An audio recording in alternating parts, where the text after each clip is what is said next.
मध्य प्रदेश की ये सीट बनी चुनाव से पहले हाई प्रोफाइल।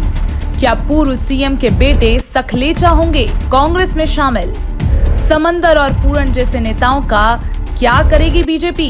सिंधिया ने नहीं किया ये काम तो कई नेता हो जाएंगे कांग्रेस में फिर से शामिल। मध्य प्रदेश में कुछ ही माह बचे हैं विधानसभा चुनाव को लेकर, लेकिन उससे पहले दावेदारी अब खुलकर सामाजिक और धार्मिक आयोजनों के बहाने आमने सामने आने लगी है। ऐसा कुछ हाल मध्य प्रदेश के अंतिम छोर पर बसे नीमच जिले की जावद विधानसभा का है, जहां से पूर्व सीएम स्वर्गीय वीरेंद्र कुमार सखलेचा के बेटे ओम प्रकाश सखलेचा विधायक हैं, जो हाल ही में शिवराज कैबिनेट के मंत्री भी हैं।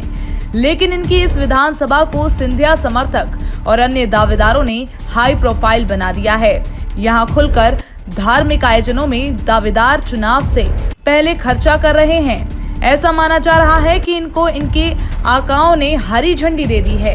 अगर बात करें सिंधिया समर्थक समंदर पटेल की, तो वो यहां से दावेदारी जता रहे हैं। जब सिंधिया कांग्रेस में थे तब भी समंदर पटेल ने खूब कोशिश की, लेकिन उनको मौका नहीं मिला।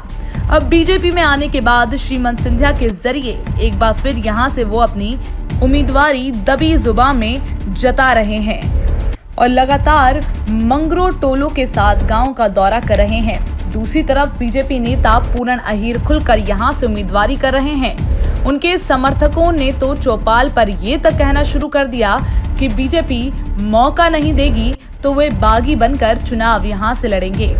वहीं सूत्रों की माने तो सिंधिया मध्य प्रदेश में कुल 30 सीटों पर उनके समर्थकों को टिकट देने की मांग दिल्ली से कर चुके हैं। ऐसे में सूत्र बताते हैं कि नीमच, मंदसौर, जावरा संसदीय क्षेत्र से भी वे 2 सीटों पर उनके समर्थकों को उतारने के लिए मांग करेंगे, जिसमें एक नीमच जिला तो दूसरा मंदसौर जिला शामिल है। अब अगर समंदर के लिए सिंधिया टिकट मांगते हैं तो फिर पूर्व सीएम के बेटे ओम प्रकाश सखलेचा को पार्टी कहां सेट करेगी, ये एक बड़ा सवाल है। अगर उनका टिकट कटता है तो क्या फिर पूर्व सीएम स्वर्गीय कैलाश जोशी के बेटे दीपक जोशी की तरह वे भी कांग्रेस में शामिल होंगे, ये भी सवाल सामने आता है। वहीं अगर बीजेपी फिर से ओम प्रकाश सखलेचा पर दाव खेलती है तो फिर सिंधिया समर्थक और पूरन अहीर जैसे नेताओं को बीजेपी कैसे चुप बिठाएगी, क्योंकि पूरन अहीर तो खुलकर संगठन के नेताओं के सामने ये तक कह चुके हैं कि मुझे टिकट नहीं मिले तो चलेगा, लेकिन सखलेचा को भी यहाँ से टिकट नहीं मिलना चाहिए। और अगर ऐसा होता है तो फिर वे निर्दलीय चुनाव लड़ेंगे। वहीं अगर सिंधिया अपने समर्थकों को टिकट नहीं दिला पाए तो क्या फिर वे बीजेपी छोड़ कांग्रेस में शामिल हो जाएंगे?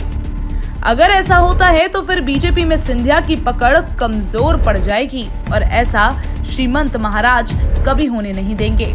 अब देखना होगा कि चुनाव से पहले हाई प्रोफाइल बनी जावद सीट पर सिंधिया अपने समर्थकों को टिकट दिला पाते हैं या फिर नहीं, या फिर सखलेचा एक बार फिर किंग मेकर के रूप में निकलकर सामने आएंगे, क्योंकि सखलेचा को राजनीति का चाणक्य माना जाता है।